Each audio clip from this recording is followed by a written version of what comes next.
ಸ್ನೇಹಿತರೆ ನಮಸ್ಕಾರ. ಎಲ್ರಿಗೂ ಕೂಡ ಈ ರೇಣುಕಸ್ವಾಮಿ ಹತ್ಯೆ ಪ್ರಕರಣದಲ್ಲಿ ದರ್ಶನನ್ನ ಕಸ್ಟಡಿಗೆ ಪದೇ ಪದೇ ತೆಗೆದುಕೊಳ್ತಿರೋದು ಯಾಕೆ ಅನ್ನುವಂಥ ಅನುಮಾನ ಸಹಜವಾಗೇ ಇದೆ. ಆದರೆ ಇಲ್ಲಿ ಪೊಲೀಸರಿಗೆ ಒಂದಷ್ಟು ಅನುಮಾನಗಳು ಇಲ್ಲಿ ಬಂದಿರೋದ್ರಿಂದ ಮತ್ತು ಒಂದಷ್ಟು ವ್ಯವಹಾರಗಳು, ಹಣದ ವ್ಯವಹಾರ ಇಲ್ಲಿ ನಡೆದಿರೋದ್ರಿಂದ ಈ ರೀತಿ ಕಸ್ಟಡಿಗೆ ತೆಗೆದುಕೊಳ್ತಿದ್ದಾರೆ ಅನ್ನೋದು ಈಗ ಗುಟ್ಟಾಗಿ ಇರುವಂಥ ವಿಚಾರ ಏನಲ್ಲ. ಹಾಗೇನೆ ದರ್ಶನ್ ಮತ್ತು ಇಡೀ ಗ್ಯಾಂಗು ಈ ಪ್ರಕರಣವನ್ನು ಮುಚ್ಚಿ ಹಾಕಬೇಕು ಅಂತ ಹೇಳ್ಬಿಟ್ಟು ಮಾಡಿದಂಥ ಪ್ರಯತ್ನಗಳು ಕೂಡ ಈಗ ಗೊತ್ತಾಗ್ತಿದೆ. ಕಳೆದ 10 ದಿನಗಳ ವಿಚಾರಣೆಯಲ್ಲಿ ಸಾಕಷ್ಟು ಅಂಶಗಳನ್ನು ಪೊಲೀಸರು ಕಲೆ ಹಾಕಿದ್ದಾರೆ. ಆ ಎಲ್ಲ ಅಂಶಗಳ ಆಧಾರದ ಮೇಲೆಯೇ ಈಗ ಮತ್ತೆ ವಿಚಾರಣೆಯನ್ನು ಮುಂದುವರಿಸಬೇಕು ಅನ್ನೋಂಥ ಕಾರಣಕ್ಕೋಸ್ಕರ ಕಸ್ಟಡಿಗೆ ಕೇಳಿ ಪಡೆದಿದ್ದಾರೆ.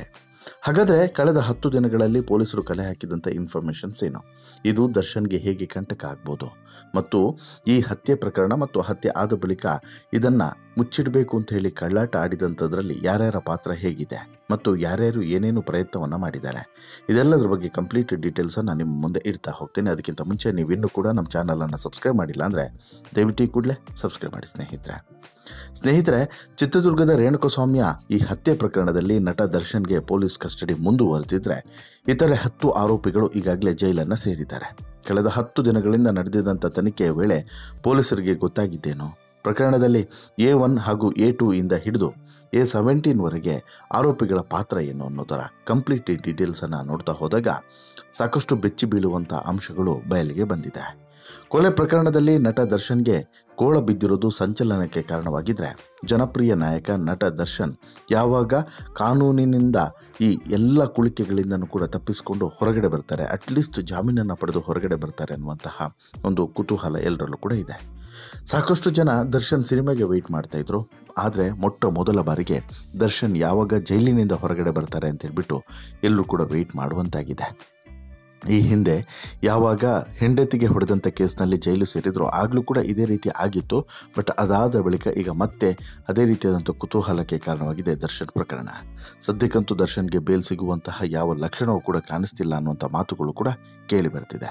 ಅದೇನೇ ಇದ್ರೂ ಕೂಡ ದರ್ಶನ್ಗೆ ಈಗ ಈ ಕಿಡ್ನಾಪ್ ಮತ್ತು ಹಲ್ಲೆ ಪ್ರಕರಣ ಮತ್ತು ಇಲ್ಲಿ ಸಾಯಿಸಿರುವಂಥ ಪ್ರಕರಣ, ಇವಿದು 3 ಕೂಡ 3 ಆಯಾಮದಲ್ಲಿ ದರ್ಶನ್ಗೆ ಒಂದು ರೀತಿಯಲ್ಲಿ ಕೋಳವನ್ನು ತೊಡಿಸುವಂತಹ ಎಲ್ಲ ಲಕ್ಷಣಗಳು ಕೂಡ ಕಾಣಿಸ್ತಿದೆ. ಈಗ ಪೊಲೀಸರ ವಶದಲ್ಲಿರುವಂಥ ದರ್ಶನ್ ಜೈಲಿಗೆ ಹೋಗೋದು ಕೂಡ ಪಕ್ಕಾ ಅನ್ನೋ ರೀತಿಯಲ್ಲಿ ಕಾಣಿಸ್ತಿದೆ.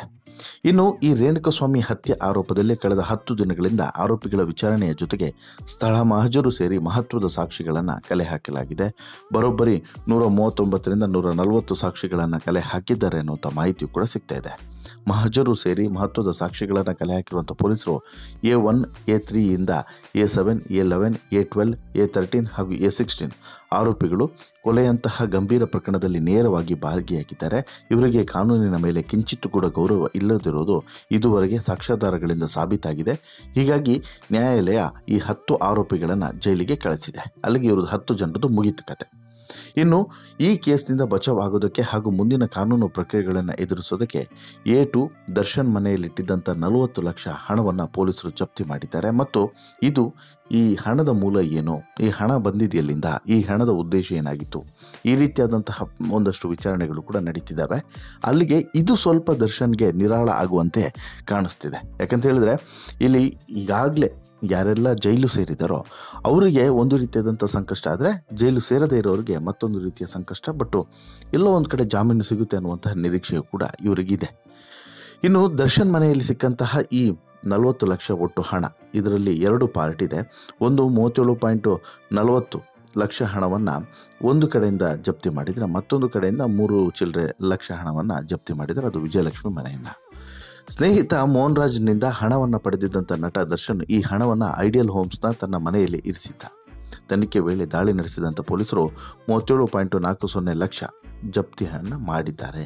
ಮೈಸೂರಿನ ರಾಡಿಸನ್ ಹೋಟೆಲ್ನಿಂದ ತನ್ನ ಮೇಕಪ್ ಮ್ಯಾನ್ ಮೂಲಕ ತಮ್ಮ ಪತ್ನಿ ವಿಜಯಲಕ್ಷ್ಮಿಗೆ ದರ್ಶನ್ 3 ಲಕ್ಷ ಹಣವನ್ನು ಕಳಿಸಿದರು. ಸದ್ಯ ವಿಜಯಲಕ್ಷ್ಮಿ ಬಳಿ ಇದ್ದಂತಹ 3 ಚಿಲ್ಲರೆ ಲಕ್ಷ ಹಣವನ್ನು ಕೂಡ ಪೊಲೀಸರು ವಶಕ್ಕೆ ಪಡೆದಿದ್ದಾರೆ ಅನ್ನೋಂಥ ಮಾಹಿತಿ ಇದೆ. ಈ ಹಿಂದೆ ಪ್ರದೂಷ್ಗೆ ನೀಡಿದಂಥ 30 ಲಕ್ಷ ಹಣ ಕೂಡ ಜಪ್ತಿ ಮಾಡಲಾಗಿತ್ತು. ಈ ಹಣದ ಮೂಲದ ಬಗ್ಗೆಯೂ ಕೂಡ ಪೊಲೀಸರು ತನಿಖೆಯನ್ನು ನಡೆಸ್ತಿದ್ದಾರೆ. ಅಲ್ಲಿಗೆ ಪ್ರದೂಷ್ಗೆ ಕೊಟ್ಟಿದ್ದಂಥ 30 ಲಕ್ಷ, ದರ್ಶನ್ ಬಳಿ ಇದ್ದಂತಹ ಸುಮಾರು 37 ಲಕ್ಷ, ಆಮೇಲೆ ವಿಜಯಲಕ್ಷ್ಮಿ ಬಳಿ ಇದ್ದಂಥ 3 ಲಕ್ಷ, ಬರೋಬ್ಬರಿ ಹೆಚ್ಚು ಕಡಿಮೆ ಇಲ್ಲೊಂದು 70, 80, 1 ಕೋಟಿ ಅಂತಲೇ ಇಟ್ಕೊಳ್ಳಿ, 1 ಕೋಟಿ ಹತ್ತಿರ ಡೀಲ್ ಆಗಿದೆ ಅನ್ನೋದು ಈಗ ಒಂದು ಮೂಲಗಳಿಂದ ಸಿಗ್ತಿರುವಂಥ ಮಾಹಿತಿ. ಇನ್ನು A2 ಆರೋಪಿ ದರ್ಶನ್ ಹಾಗೂ ಇತರೆ ಆರೋಪಿಗಳು ಎಲ್ಲರೂ ಕೂಡ ಹಣದ ವ್ಯವಹಾರವನ್ನು ಇಟ್ಕೊಂಡಿದ್ರು ಅನ್ನೋದು ಕೂಡ ಗೊತ್ತಾಗುತ್ತೆ. ಹಾಗೆಯೇ ಅಭಿಮಾನಿ ಬಳಗವು ಕೂಡ ಈ ಪ್ರಕರಣದಲ್ಲಿ ಭಾಗಿಯಾಗಿದೆ. ಈ ಮೂಲಕ ನೆಲದ ಕಾನೂನನ್ನು ದುರುಪಯೋಗ ಪಡಿಸ್ಕೊಳ್ಳೋದ್ರ ಜೊತೆಗೆ ಸಾಕ್ಷ್ಯಾಧಾರಗಳಿಂದ ಎಲ್ಲವೂ ಕೂಡ ಈಗ ಸ್ವಲ್ಪ ಸಾಕ್ಷಿಗಳನ್ನು ನಾಶ ಮಾಡಬೇಕು ಹಾಗೆ ಹೀಗೆ ಅನ್ನುವಂಥ ಪ್ರಯತ್ನವನ್ನು ಮಾಡಿರೋದು ಕೂಡ ಸಾಬೀತಾಗ್ತಾ ಇದೆ. ಇನ್ನು A2 ದರ್ಶನ್ ಹಣಬಲ ಹಾಗೂ ಪ್ರಭಾವವನ್ನು ಬಳಸಿಕೊಂಡು ರೇಣುಕಾಸ್ವಾಮಿಯನ್ನು A4, A6 ಹಾಗೂ A8ನಿಂದ ಕಿಡ್ನಾಪ್ ಮಾಡಿಸಿ ಆತನ ಬಳಿ ಇದ್ದಂತಹ ಚಿನ್ನಾಭರಣಗಳನ್ನು ಕೂಡ ದೋಚಿದ್ದಾರೆ. ಪಟ್ಟಣಗೆರೆಯ ಶೆಡ್ನಲ್ಲಿ A10 ವಿನಯ್ ಕರೆತಂದು ಅಲ್ಲಿ ಅಮಾನುಷ ಕೃತ್ಯವನ್ನು ಎಸಗಿದ್ದು ಬಯಲಾಗಿದೆ. ಹೀಗಾಗಿ ಇಲ್ಲಿ ಇವನು ಕೂಡ ಪ್ರಮುಖ ಆರೋಪಿ ಆಗ್ತಾನೆ. ಯಾರು A10 ಆಗಿರುವಂತಹ ವಿನಯ್ ಕೂಡ ಪ್ರಮುಖ ಆರೋಪಿ ಆಗ್ತಾನೆ. ಇನ್ನು ಪ್ರಕರಣದಲ್ಲಿ A14 ಆಗಿರುವಂತಹ ಪ್ರದೂಷು ಸಾಕ್ಷ್ಯನಾಶ ಮಾಡುವಲ್ಲಿ ಪ್ರಮುಖ ಪಾತ್ರವನ್ನು ವಹಿಸಿದ್ದಾನೆ. ಈತನೂ ಸಹ ತನಿಖೆಗೆ ಸರಿಯಾಗಿ ಸ್ಪಂದಿಸದೆ ಪ್ರಮುಖ ವಿಚಾರಗಳನ್ನು ಮರೆಮಾಚ್ತಾ ಇದ್ದು ಈತ ಮತ್ತೊಬ್ಬ ಆಸಾಮಿಯನ್ನು ಕೃತ್ಯದ ಸ್ಥಳಕ್ಕೆ ಕರ್ಕೊಂಡು ಹೋಗಿರೋದು ತನಿಖೆಯಲ್ಲಿ ತಿಳಿದು ಬಂದಿದೆ. ಆರೋಪಿ ಪ್ರದೂಷ್ ಜೊತೆಯಲ್ಲಿ ಬಂದಿದ್ದಂಥ ವ್ಯಕ್ತಿಯ ಬಗ್ಗೆ ಆತನಿಗೆ ಮಾತ್ರವೇ ತಿಳಿದಿದ್ದು ಆತನಿಂದ ಈ ಮಾಹಿತಿಯನ್ನು ಕಕ್ಕಿಸುವಂಥ ಕೆಲಸವನ್ನು ಪೊಲೀಸರು ಈಗಾಗಲೇ ಶುರು ಮಾಡಿದ್ದಾರೆ.